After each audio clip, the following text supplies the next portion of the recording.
Alright, apologies for being late on this one. This is the reaction to UFC Vegas 77, and I almost abandoned this card multiple times. I usually say let's go, none of that this time. Let's just get through this right now. Alright, this fight made me feel unwell. Evan Smith got ragdolled, thrown around, abused. If Perez was actually any good, this could have been total carnage. Smith does get some points for being tough. I guess that's all I've got for her. I will say that Perez landed a lot of back of the head shots that went completely unpunished. The ref clearly just thought, to hell with it. To be honest, I thought the fight was going to end right there in the first round. I had the plus 2.5 on my ticket and I was ready to rip that bad boy up. Smith kept going and just got a more prolonged beating. I guess we can call it that.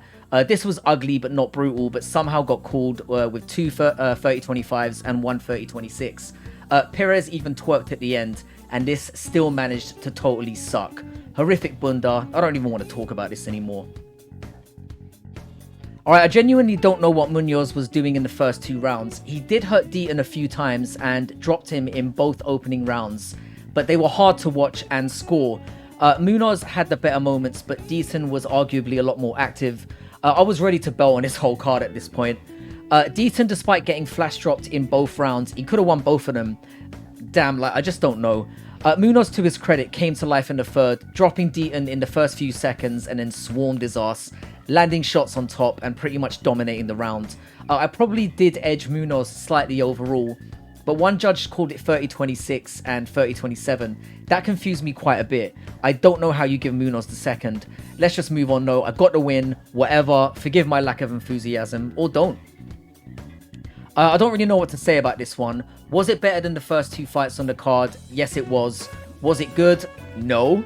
I feel bad for singling this one out, but it kind of deserves it for being one of the fights that actually had potential on this card. They both tapped away at each other for 3 rounds, and the undefeated younger man got the nod. As that does have a nice popping jab, but I called him a pecan destroyer in my breakdown, and he kind of justified that here. He was pretty evenly matched with Nam, who outside KO potential doesn't really have that much else to worry about at this stage of his career. Maksum did land better strikes, but there could have been no complaint if he'd been on the wrong side of this.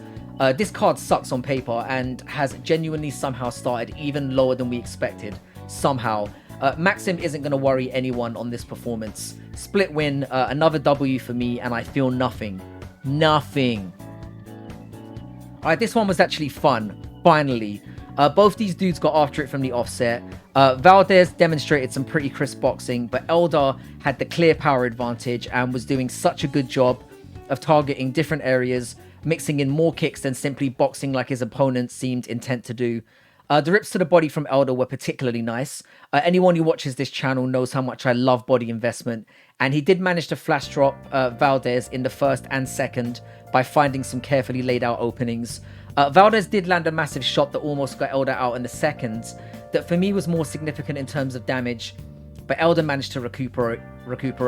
The eye poke helped to give Elder some time to recover, and given how it swung the fight, makes a lack of point deduction questionable again. They really need to review this. Elder got the jab going in the third and bagged it pretty much convincingly. Nice fight, and Valdez was game as I predicted. Elder gets the W in what was a very watchable fight. Alright, the skill discrepancy in this fight was so stark. Costa masterfully switched stances and hit some horrendously huge body kicks throughout this fight. I don't know how Lingo survived getting body KO'd for as long as he did. Costa managed range beautifully, circled well whenever the fight got into closer range, and did well to evade most of Lingo's looping strikes. Lingo did manage to drop him at a point in the second that again was a bit of a flash. Costa didn't look that hurt, and just reset and went back to schooling him with clubbing kicks to the body. I do give credit to Lingo for managing to seem dangerous, but Costa looked on another level. With a count behind him and down to his natural weight class, he really did look excellent. He rode the back for most of the third to see out a pretty easy win. Card was starting to show signs of gathering pace finally. Then this one happened to derail things again. This ended in a horrific injury. Dudakova pressured a takedown about 30 seconds in, and Nunes landed really awkwardly and her arm just fell off her body. I think that's a fair description. Had way too smug a smile for my liking at the end, And despite picking her, I kind of want to see her get punched in the face next time out. This fight was unlikely to be good anyway, so I guess excellent. 6-0 to start the card, and I'm still feeling nothing. Moving on. Alright, I picked Lutz to win this one, and I looked like a genius after the first round. Lutz hit some excellent body kicks and landed a takedown, and Melsik looked like he was just blowing hot air. My issue with this one was that the 2 fouls by Melsik that happened throughout the fight affected the bout massively and the outcome. He landed a huge nut shot in the second, which gave him 3 minutes to rest, that was followed up by a head kick as the ref was slow to stop it after the penalty. He made the foul and was gifted time to recover, and an even more terrible eye poke in the third that should have resulted in a point being ducked, messed up Lutz's rhythm and opportunities to work on Melsik's horrible gas tank. In fairness to Melsik, he did land some really punishing kicks to the stomach as he started to take over in the second, and this really slowed Lutz down, who failed to adjust. Ref ultimately ruined this fight though for me, and a potential win for Lutz. He does have himself to blame for failing to adjust to Melsik's distance control, and when he lost ground control after a takedown in the third, it seemed academic at this point. I will take the L, but I do think Lutz was a little bit hard done by. I think it's time to admit that Mckinney absolutely sucks. He did apply a takedown in the first round, which surprised me, and he actually landed it, but Sadykov was able to reverse position towards the end of the first, and we all knew it was going to be a matter of time after that. I thought Sadykov was going to take over and see out a decision win, but he knew he had Terry fucked, and showed him no respect in the second. He went headhunting, changed levels, and while I admit Mckinney was a little unlucky to get his arm trapped underneath, which led to the easy choke as soon as it hit the ground, he did tap immediately. Once it left the first, we all knew what time it was. Mckinney is cooked and might be a fight away from getting cut. Sadykov looked much improved from his last performance. Pretty easy win for him. Alright, I'm still kind of laughing thinking about this one. These women exchanged early, and as Dumont caught her coming in, Chandler fully turned around and sprinted across the octagon. It kind of reminded me of a fight I saw in school once and punctuated how stupid this division is. It looked completely ridiculous.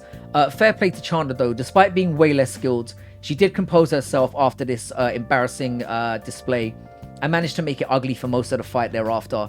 The problem with Chandler is that there is potential for her to damage as she throws massive hands.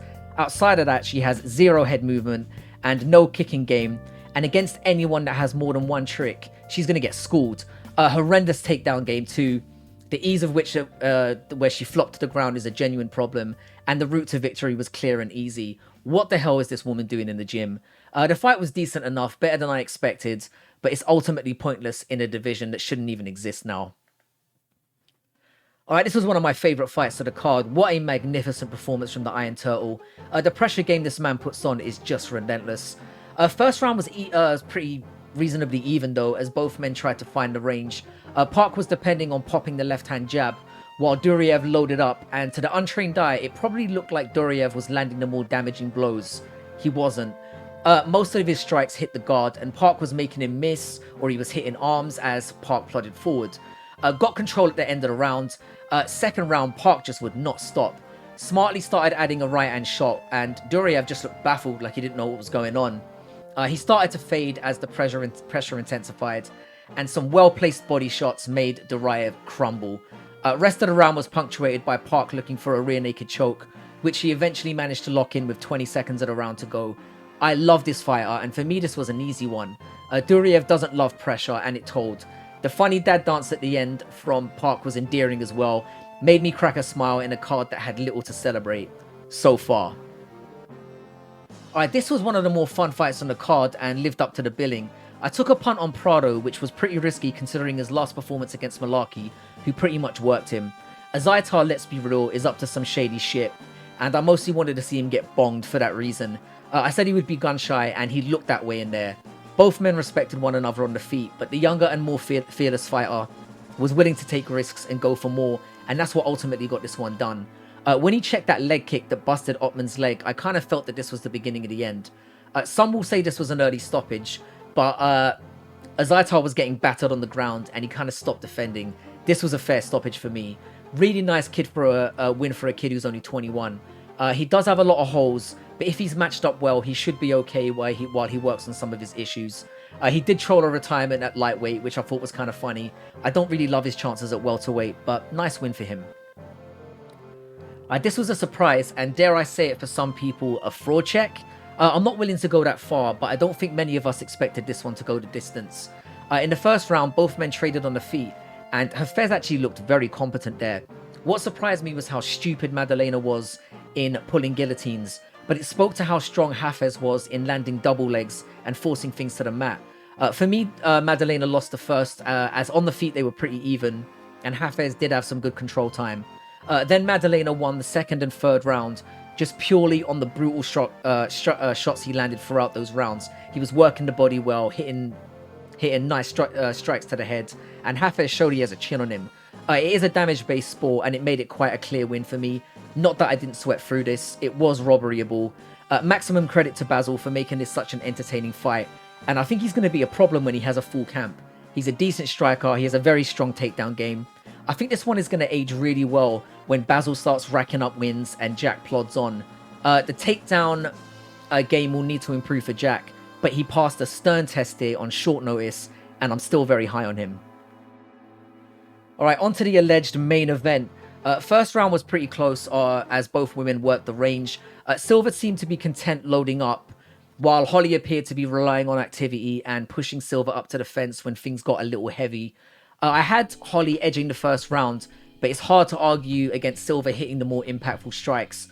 Second round, it looked like this was going to follow the same pattern, but Holly made a costly error when she pushed Silva up to the fence and underestimated Silva's submission game, and she managed to lock in a standing gilly, and Holly was forced to tap about 40 seconds into the round. To be candid, it highlights how appalling bantamweight is. It should be thrown out with the featherweight trash. She called out Pena, and I threw up a little bit in my mouth. I think we all need to start accepting that insufferable gobby shit stain is going to be champion again at some point. I shudder to think. Yeah, so I ended the card with a record of 11-2, which brings my overall record to 182-87. So my win percentage went back up to 67%. I will be back on Tuesday to break down the next card, which is in London. I think it's Tybura versus my boy Aspinall. That should be a good one.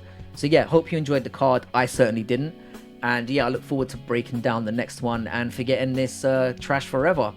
Have a good week.